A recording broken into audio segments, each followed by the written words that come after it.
Man, let's kick this pig early. COVID. Yes, I don't think anybody can mention 2020 without the biggest headline, the biggest event of our lifetimes. Basically, is our own pandemic that we had over here, COVID-19. Jesus, talk about putting some brakes on just about everything. Yep. This really hit us around mid-March. Before March came around, I was going to the movies. I was watching this and that, the other thing, and right around March came around, there were some movies that came out, and then, bam! If you didn't watch that one weekend, then you're Time's up. Yeah, just time's up. And that's when our lives changed, basically. And this is our new normal. Hopefully, our temporary new normal. I think hopefully with everything coming out, I think with vaccines and whatnot coming out, you never know. Ooh. Yeah. I don't know about that, brother. I would optimistically say there's about a fourth of this country that won't even take the vaccine ever. I'm not going to take it. You're not going to take it ever? Well, I'm not going to say it. Never say never, baby. No, because I think we've talked off the air and I've made it clear. Like I know the concept of chess. I am not a pawn, so I'm going to let people try it. And if they're all right, they don't grow an arm where a leg goes and a leg where an arm goes, then I might give in. No, I'm not worried about that. I'm worried about zombies. That's what I'm worried about. I'm not worried about zombies eating me. I have no brains. So you said it. So that's my own vaccination. I was born with it. Here, look, here's the cure. Give it. Da-da-da. Yeah. So I don't know if it's going to be now. I think that I don't think the COVID's going away. The form of zombies is either going to be, is it going to be A, Walking Dead zombies? Is it going to be B, Resident Evil zombies? Is it going to be I hope it's not World War Z zombies. I can't run that fast. No, I'm dead. Shoot me now. I'm dead. I'll just walk forward towards them. I'll save them the trouble. I ain't running. Yeah. So yeah, I don't know what form of zombies we're going to get out of this vaccine. But it'll be interesting to see what we turn into. Yeah. No, but seriously, first of all, it's not an unlimited source. And there are people that do need a vaccine who would benefit from a vaccine more than I. Yeah. So I'm not, and two reasons. One, I don't think I need one, and secondly, like you said, let other people take it. You first. don't, and not as a dig, but you don't go out that often, and you're pretty taken care of at work. Yeah. So you're golden. I like to live a little bit more on the wild side. I still did some traveling post COVID. I took extreme care of myself and extreme caution where I was going and what I was doing. Yeah, but after a while, fuck. Those first couple of months, I locked myself away at home. I didn't do shit. I didn't go nowhere. I barely had a girlfriend over. You went to work, right? I still went to work, yeah. But after that, I wouldn't go drinking. I wouldn't go partying. I wasn't going out doing shit. But then when I noticed that everyone else wasn't taking it as serious and things were getting worse, I was like, well, I can't stay here forever. It's messing with my health. Yeah, and I don't want mental health. I had to get out. And I don't want to lean one way or the other on this podcast. But just from my point of view, my perspective, I do see, people who don't take it seriously, but I see a lot of people taking it too seriously. Where I see people where, if you're not wearing a mask, you're the devil, or something like that. Or where how dare you not wear a mask? Like it's the mask thing is funny to me. Like if the masks are working and everybody's wearing a mask, then we shouldn't have a problem. But if everybody's wearing a mask, but everyone's not wearing a mask, then it would be the same effect, right? So it's just like if we're wearing a mask, we're not even wearing the right types of masks to prevent stuff, anyways. That sentence was too long. There's people that aren't wearing it right. Like they have it under their nose. Breaking news: your nose is connected to your fucking lungs. The hell you say? I find it kind of funny that we're having this conversation. I remember the first time I think I came over and Scott came over to watch a wrestling show or something at your place post COVID. Mm-hmm. You didn't shake our hands, high five, no elbow. The first thing you did was you told us to stick on our hands. You put hand sanitizer on us, and you just told us to go sit over there, stay away. I still have not hugged your wife this year.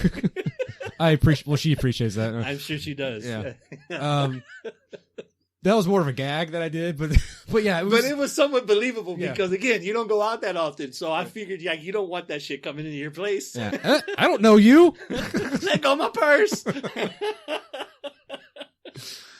Now, not so much. You're a little more lean back. Now you got a lot more space in the well, living room. I mean, come on. And again, whatever we say about this, we really, or at least I don't mean to offend anybody or bounce on anybody's beliefs or anything. Oh, but neither do I. But I just, to me personally, look, the death rate. It's no fucking joke, man. Well, it's no. Well, hold on. It's no joke. No joke for sure. But when you look at the overall death rate, it's like the survival rate is like 98%. Mm-hmm. I'm in that percentile. I think We're in that age you bracket. are too. Yeah. All of our friends are like. Oh, yeah.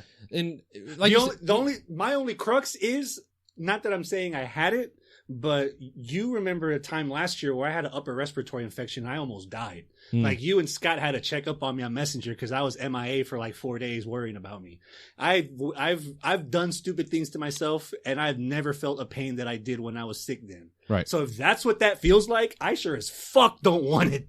Well, that's the thing too, because this was way before even the end of last year. I think it was around February or March of last year. I had a bad respiratory infection, and I was coughing up crazy. To the point where I was getting concerned about like damage to my lungs because I was coughing so much. And I normally don't get sick. Same here. Robitussin and a whiskey. Done. Right. That's what everybody does, right? So for that to happen, that was a little concerning, but that was before, that was almost a year before COVID came into play. But, I've had neighbors and friends telling me, hey, back in November, December, I got really sick. It never happened before. But, back then we didn't know COVID anything. So maybe, we didn't realize how spread it was already. We're sitting at Minute Maid Park in the Royal Rumble in front of 60,000 people in the end of January, knowing that it existed. Not that it was here, but knowing that it existed. Did you hear about that thing over in China? Or yeah. What's going that on? shit ain't coming over here. Yeah. It ain't got no passport. Yeah. But here we are. Yeah. So, I mean, it is what it is. Like, I don't take it lightly, but I don't go overboard. I don't go overboard. Like, me and my wife, we go out. You didn't do it then. Now you're No. We stayed in for the first couple months or whatever it was, and then went after that first wave, and they started because over here in Houston we did have like a lockdown for like 2 weeks or at first it was 2 weeks, then it was like 4 weeks or whatever, and then they finally started lifting some things, and then after that I was like, do you want to go out? Do you want to get out of here? Yeah, do you want to go somewhere? We'll go. It's funny, we never go out, but the second they tell us that we're supposed to stay in, nah, motherfucker, I want my rights. I want to go get that burger or whatever it is. I'm trying to think the first place we went to. I think it was. It was a restaurant. I think y'all had a dinner somewhere down the street. We went somewhere. I don't know. We go so many places. I can't remember. No, but it was just one of those things. We're being cautious, and I mean, look, even when we're out before all this, we like to stay to ourselves anyways. Like we avoid big crowds and shit like that, and dum-dums. I don't like people touch me, so yeah. So we're coughing around you. Or anything. Yeah. So, we were already self-cautious about that, anyways. So, and now with like half the people like staying home, I was like, oh, great, it's easier, less traffic. Yeah, yeah. So, we're being cautious, and the only time we got really like nervous, we did go to one restaurant in the area. There was no social distancing. Like they were packing that fucking place. Yeah. And I didn't know that. If I see that kind of thing, I'm out. Yeah. And I didn't know it until we were already like sitting, and because it was like 3 tables, right? Mm-hmm. And when we're walking in, we're sitting, I was like, it feels like there's a lot of people here, but they sat us in the middle table, right?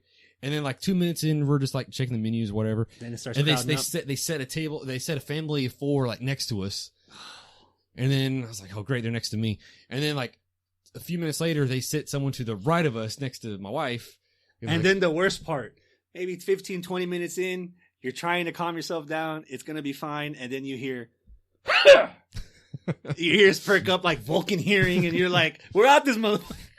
We probably should have. Like, to be honest, we should have said, you know what? It's too crowded in here. Because that experience, after left my wife, she's like, I don't want to go out anymore. Been there, done that. I'm staying home. Yeah. So we've actually kind of chilled out pretty much since then. And especially when you're working in retail, your wife also works in retail, I work in retail. We're already putting ourselves at risk enough. Yeah. That I don't want to do it once I'm home.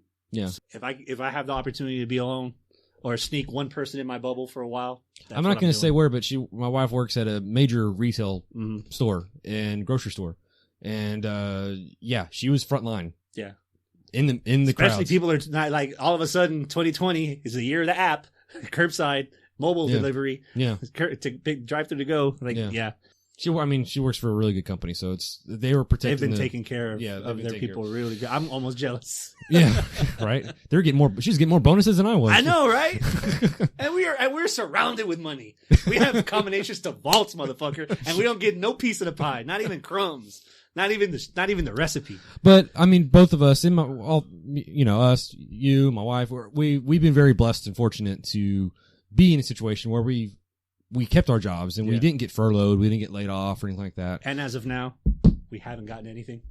Yes. Okay. Hopefully that stays that way. Yeah. But once I saw how you gotta, when you're watching like coverage of everything, you have to like kind of step back for a second and see like, okay, what are they trying to tell us and what's actually true? Yeah. Because every channel's got an agenda.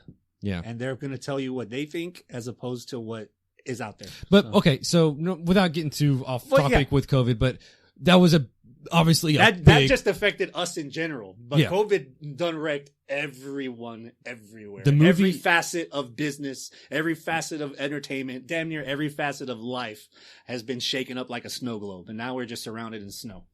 Yeah. So one of the industries affected, obviously, is the movie industry. Now we're back to pop culture, ladies and gentlemen. All right. So the movie industry, came to a screeching halt. I think the two biggest industries that were affected, movie industry and the cruise industry. I think. Oh yeah. You mean those floating Petri dishes? Yeah. Yeah. Yeah.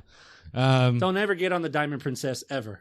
Don't worry. We actually were booked for a cruise in October, and they finally, like a month before, they finally canceled our cruise. I was like, thank God, get my money back. Were they that quick to refund you? Oh, yeah. Good. Because by the time, now, I had a coworker who had a cruise earlier at the start of all that. They said it was a disaster trying to get their money back. But by the time in October, they already knew they had the system in, and it was a pretty fast turnaround time for me. So, yeah, I got every dime back, even the deposit that is non-refundable. So, ooh, yeah. Nice. So, anyway, yeah, so the movie industry came to a screeching halt. Production stopped on so many different, all the TV shows and movie sets and everything. Movies that were finished couldn't be released because they couldn't release it in front of nobody. This was unprecedented. Like being in the movie, like working for a movie theater for years. I knew every week, new movies every week. Bam, bam, bam. It's like clockwork. You got to have a movie every week, every Friday or Thursday, whatever. We got to have a new release. So when it's coming around that there's no new releases coming out, it kind of hit me like, holy shit, this thing's for real. Like, yeah, this is changing. There's been a lot of crazy shit that has happened in our lifetime that hasn't stopped the movie industry. Yeah. 9/11, the shooting in Aurora. For some reason, things continue to go. I was never expecting that this would completely just pull the e-brake on that circle that makes the movie industry go around. That whole thing just froze. It didn't go backwards. Yeah. But it didn't go, somebody just pressed the pause button. If for nothing else, I was taking money. Every decision that is made. The answer to every question involves money. Yes. So when I saw movies stop coming out, I was like, oh shit, they're not getting money. They're losing money now. Like, and then when we come to like the summertime, we got Tenet and how much money that didn't make. Mm-hmm. Ooh. I knew, okay. The movie industry is in trouble, and it's Christopher Nolan. Apparently, you're supposed to go watch Christopher Nolan's movies. And this is obviously hurting the theater business. Oh, that's the bottom of the barrel. That's the first thing that's going to go before anyone else is going to be the. And I'm trying to have that hope, that little bit of hope that if we can just get past this hurdle and get back to next summer. If they can make it to next summer. There might be a better chance of it than what it was this year. The last 3 months, I've seen at least 3 movies at the theater. And all 3 times, the viewing that I had, there was probably only 4 people or 7 people total in the room. Yeah. And I'm walking around. I'm showing up to the theater at 1:00 in the afternoon for the first showing. There's 6 cars in the parking lot. Yeah. I'm pretty sure half of them are employees. Yeah. I'm leaving the parking lot and there's just as many cars in the parking lot. I cannot envision the theaters lasting another 6 months in this current state. At least the big ones, AMC, Cinemark, I bet they're going down. I think the survivors are going to be the smaller places like Alamo, like Studio Movie Grill. And oddly enough, the weirdest, like in music, for whatever reason, there's been more vinyl records sold this year than in the past, 20 years. That's more of a hipster thing, though. But that's an alternative. It's a retro. But that's an alternative option that people are suddenly now, all of a sudden, they're back into because of the quality of the sound comparable to whatever your system you're using. All of a sudden, the come up of drive-in theaters all from scratch. Like they're using freaking container ships to use the screens and having little parking lots and old abandoned warehouses. Are they doing that? Because I would think that the drive-in theater would be booming right now. Like I would think that everybody's. There's a lot, dude. There's been a lot of the Sawyer Yards right here on I-10 West and near downtown. That place is fucking sold out every night, and it's not even that big. But just that, they're not even new releases most of the time. Right. But that there's an option to get your fix as close to the original without having to sacrifice being at home. Because some people don't have the option without having their kids being disrupted or having all the windows shedding in light or having a speaker blown out. They want a different experience, and for whatever reason, right now there's a shit ton of drive-in theaters. Even around here in Houston, there's at least 3 times more than there were a year or two ago. The only one I remember that's been open was a Showboat in Hockley. Mm-hmm. There's at least a half dozen right now, and they're all booming. Are they? See, that because that stuff right there, that information, that needs to be more marketed out, because I would assume that just makes sense to me. Like as if I own a movie theater and this is going on, I'm converting something to a drive-in situation. Hell, there's even Walmarts that are using their parking lots as a fucking drive-in. I did hear about that. So I heard, it would behoove AMC or a Cinemark that would have that big of a lot empty to just paint each side of the little walls and the little screen and just hold something. Try something to make it work. Yeah, you know. I would imagine they would have had some kind of backup plan by now. Yeah. To do something like that before, hey, come first quarter of 2021, we're going to be running out of resources and money. Even Alamo has some kind of on-demand service where you can watch indie films, pay through Alamo, and just watch the screening video on demand for a certain amount of time at your place if you can't make it to the theater. There's ways that you can go out from the building, but dude, I don't see, especially AMC. It's been pretty public that they don't have enough liquid to make it another 3 or 4 months, and that was 2 months ago. Yeah. The movie theater business is doing what they can to try to stay afloat. Like they're playing older movies. They're letting you rent out the theater. That's a good idea. Yeah, they're coming up with ideas, but I would just think that, hey, let's go buy some land, not too far from one of our theaters, and let's just open up a drive-in theater. And then the government side's also hard on that too, because you can't just furlough all these people or have them on unemployment when there's certain states that aren't paying unemployment for that situation because they're saying that their states are open, which means that theaters are supposed to be open. But if you're open for not even 5% of a house per house, you're not going to make it. So there needs to be, and my guess is there needs to be a better backup plan. Well, that too, but I was going to say message for a more cohesive message, because in one hand you're having the theater company saying, please come see a movie, Universal. You should be experiencing Wonder Woman on the big screen, not on the little screen of your phone. They're working out deals with movie companies, everything. But on the same side of that, you have commercials all the time on TV. We're into this together. Stay home. Don't go outside. Blah blah blah. So what is it? What do you want us to do? Do you want us to go? We can only risk our lives for X, Y, and Z, but we can't do it for ABC. Yeah, but the thing is. And and not to sound cynical or jaded or anything, but this is kind of grinding my gears a little bit about how stay at home. We're in this together. Stay at home. No, you rich motherfucker. No, you're all you California people and your Hollywood stars and everything. Yeah, you tell us on your Instagram and on your millions of followers. Yeah, you tell us to stay home. like you do in your mansion because you can afford not to go to work. Oh no, we get Christopher Nolan going, nah man, this is nuts. I don't want it to be released on video on demand. You need to watch my movie in theaters. Right. Not knowing underneath the surface that fool's getting 20 cents of every dollar for every ticket sold. Yeah. So he wants that money. He wants that payday. And now that this payday went flat, now all of a sudden, now November, December, he's like, nah, it's cool. You can watch it on demand on video. It's being released now. You can watch it at home. It's okay. Can't play both sides. Because I remember Nolan was fighting really hard to get that movie. He wanted in the theater. to be that guy to be like, I brought movies back. Yeah. Look at my movie. Yeah. Yet we're in a time, again, not to be too political, but I'm thinking part of the reason that movie didn't do too well was because there was a black lead. And in the time that we're living in right now, with Black Lives Matter, things like that, I don't remember off the top of my head a Christopher Nolan movie that had a black lead in it. I don't think there's anything. There's two things on that. One, the trailers for it was confusing as fuck. I could not understand what this movie was about. Secondly, you're in the middle of a pandemic, and this is in the summertime, so it's only a couple months into this. So he pushed that movie at least 4 times from the original release date. So you're again, Christopher Nolan telling everybody, come see this movie, but at the same time, you have all these commercials and talking heads. We're in this together. Stay at home. Don't go outside. You need to stay home. Flatten the curve. Wear your mask. Blah blah blah. So what is it? What do you want us as the consumer to do? Do you want us to stay at home and not get paid, not work? Or do you want us to go to the movie theater to watch a movie so this guy can get paid? Because businesses aren't worried about protecting lives. Businesses are worried about protecting profits and shareholders' investments. And what did I tell you earlier? What does all come down to? Yep, money. Yeah. So what do?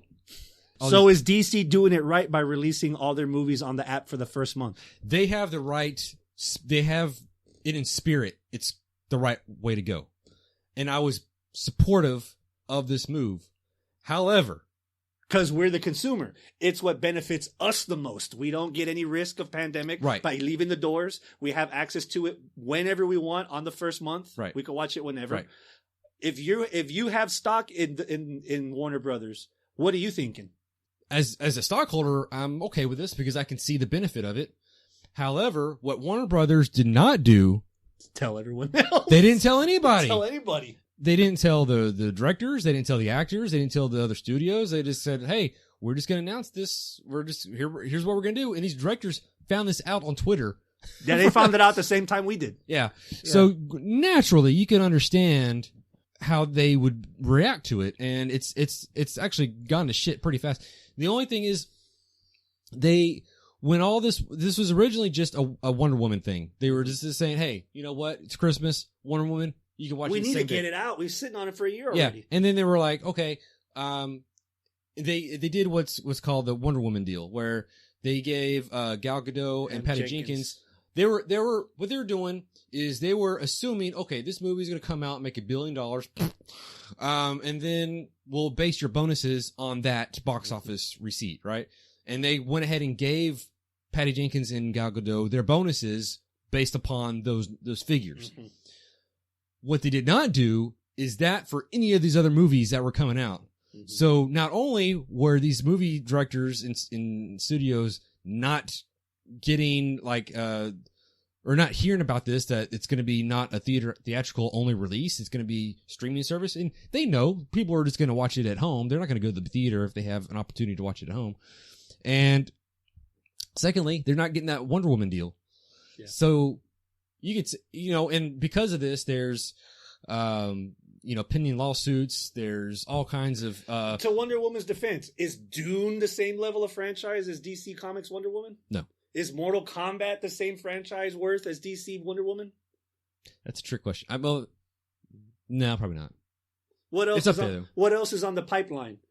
Is anything on the pipeline for 2021 on the same level as a DC movie franchise film? Ironically, the best thing you could say was Justice League. But yeah, no, I see your point. And the thing is now, because this director of Dune, I'm drawing a blank on his name, but the director of Dune, he's basically threatened them to say, look, my contract states that I have a theatrical release for this movie, which he's still getting. It's going to be released in theaters. Theaters are open. drive-ins that are open, Alamos that are open. Yeah. It's just that because there are still markets just in the United States alone that have not been open for theaters since the pandemic started. Those people are having the option, instead of having it pirated on Pirate Bay within the next 48 hours after it's released, they can actually pay some kind of money. Which they know that's what's going to happen. They know if it's streaming service. For the first month, at least just for 1 month. I enjoyed Soul watching it at home. One of my top 5 Pixar movies. If that movie's released in the theater, I'm gonna pay $6 and watch it again at the theater to get the experience. If Mortal Kombat comes out in the theater 6 months later because we get shut down again, I'm gonna watch Mortal Kombat again at the theater. Yeah. There's no, just because it's gonna be released for the first month doesn't mean that your cash flow is just completely stopped after that's done. Like there's still time for all these movies to have a resurgence kind of in the theaters after the fact, once everything gets somewhat as close to normalcy safely without endangering anything. Is that 1 month difference that big of a hurdle that directors, actors are like, nah, if I'm not getting that deal, I'm suing? Again, it goes back to greed. It goes back to the bottom dollar. And what, I would think that if it's, on the heads of Warner Brothers, that should be Warner Brothers, taking the hit, not the directors and all that, but they're losing their bonuses and all that other stuff, and their back end deals, and they're losing all that stuff. So that's why I'm more surprised than anything that they did not say anything.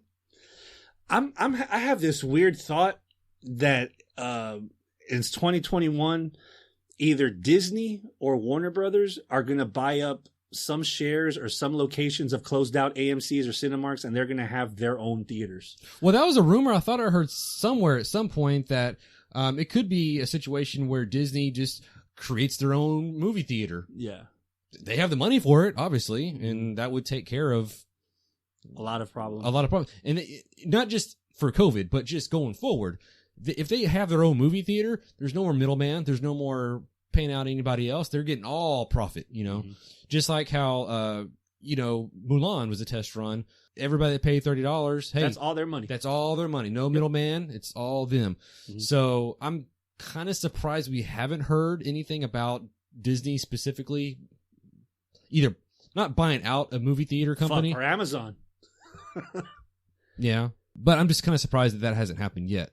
There might be this year coming up might be an opportunity.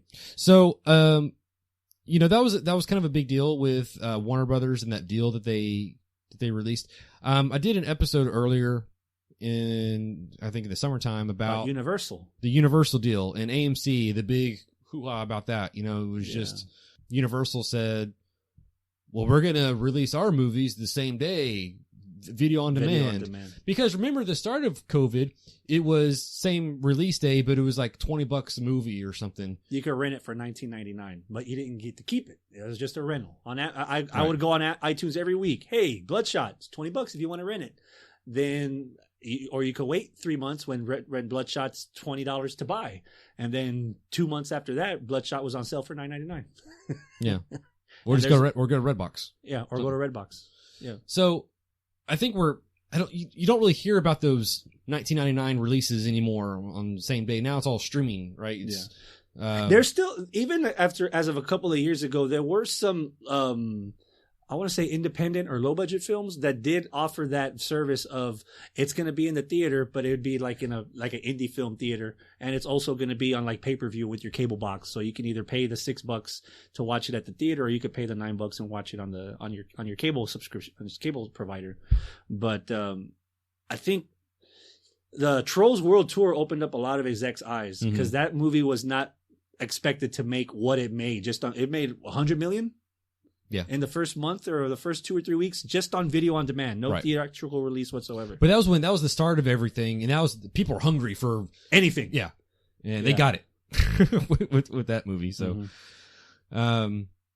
it's just weird how it's still an ongoing thing, but it's just weird how it's kind of mutated and changed.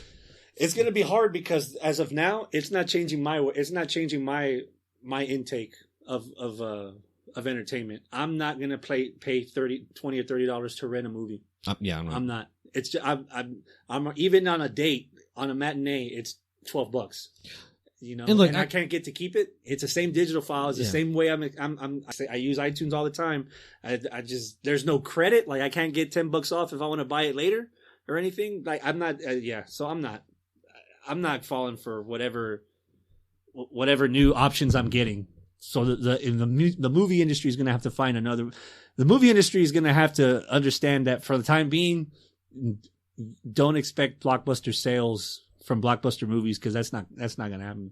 Yeah, they. I think Tenet was a big white flag. I was like, oh, well, like you said, shit. How you said, Trolls was an eye opener. I think Tenet was an eye opener too, and that scared. I think that scared the movie studios more than anything else, and I think that's what got Warner Brothers thinking, what can we do? Yeah, how extreme can we go? How can we stand out? And was it? I think it's AT&T. They're the head company of Warner Brothers. So when you have a telecommunications company in control of your movies, their concern is a little bit different from a movie company. What are their priorities? Are they trying to sell movie tickets, or are they trying to sell subscriptions to their product? There you go. Or we can add this on to anybody that signs up for an AT&T phone. We'll charge them under the radar, under the table. We'll charge them a $50 activation fee, but they're going to get this. We're going to have 120 million people that have a subscription to fucking HBO Max, and half of them don't even realize they have it. Because we just suckered them in on some kind of deal. Well, it's usually back end stuff where if you subscribe to T-Mobile, you get, HBO Max for free, whatever. You don't pay for that, but someone's paying for that. It's usually probably like T-Mobile would be paying AT&T or whatever the case would be. That's just an example. But, it's just interesting how this has just affected so much.